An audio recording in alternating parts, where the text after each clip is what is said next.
قد أفلح المؤمنون الذين هم في صلاتهم خاشعون والذين هم عن اللغو معرضون والذين هم للزكاة فاعلون والذين هم لفروجهم حافظون إلا على أزواجهم أو ما ملكت أيمانهم فإنهم غير ملومين فمن ابتغى وراء ذلك فأولئك هم العادون والذين هم لأماناتهم وعهدهم راعون والذين هم على صلواتهم يحافظون أولئك هم الوارثون الذين يرثون الفردوس هم فيها خالدون ولقد خلقنا الإنسان من سلالة من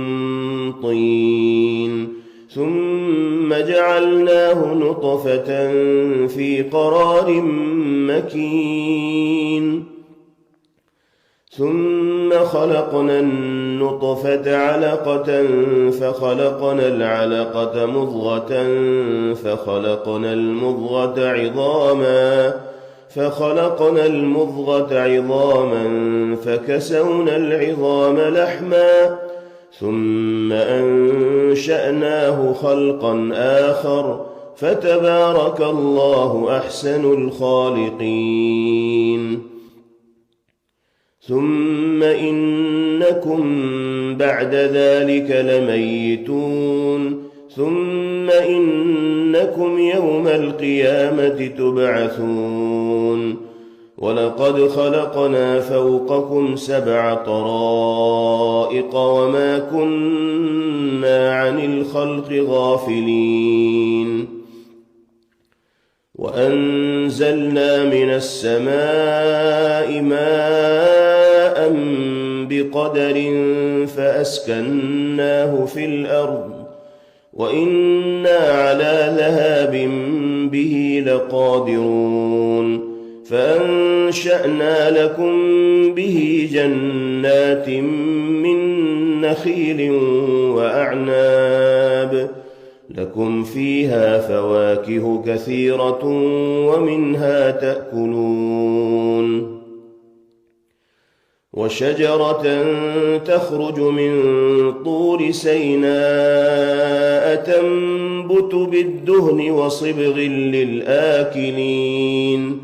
وإن لكم في الأنعام لعبرة نسقيكم مما في بطونها ولكم فيها منافع كثيرة ومنها تأكلون وعليها وعلى الفلك تحملون.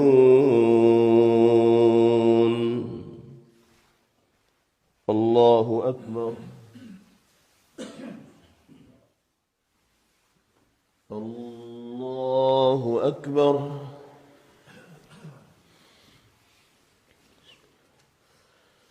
الحمد لله رب العالمين الرحمن الرحيم مالك يوم الدين إياك نعبد وإياك نستعين اهدنا الصراط المستقيم صراط الذين أنعمت عليهم غير المغضوب عليهم ولا الضالين.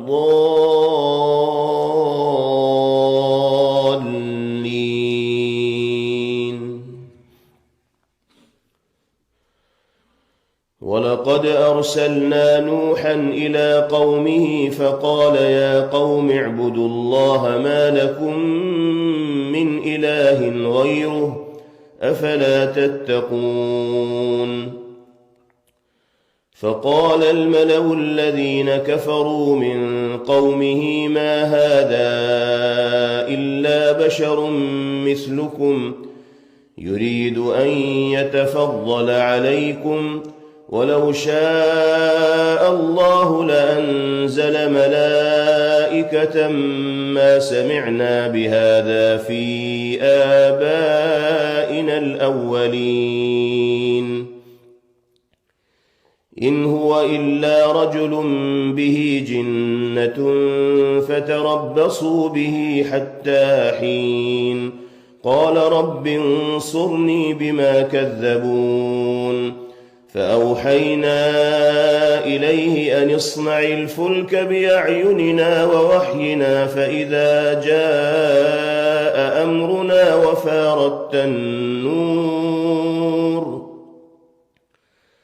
وفارت النور فاسلك فيها من كل زوجين اثنين وأهلك إلا من سبق عليه القول منهم ولا تخاطبني في الذين ظلموا إنهم مغرقون فإذا استويت أنت ومن معك على الفلك فقل الحمد لله الذي نجانا من القوم الظالمين وقل رب أنزلني منزلا مباركا وأنت خير المنزلين إن في ذلك لآيات وإن كنا لمبتلين ثم أنشأنا من بعدهم قرنا آخرين فأرسلنا فيهم رسولا منهم أن اعبدوا الله ما لكم من إله غيره أفلا تتقون الله أكبر. السلام عليكم ورحمة الله. السلام عليكم ورحمة الله.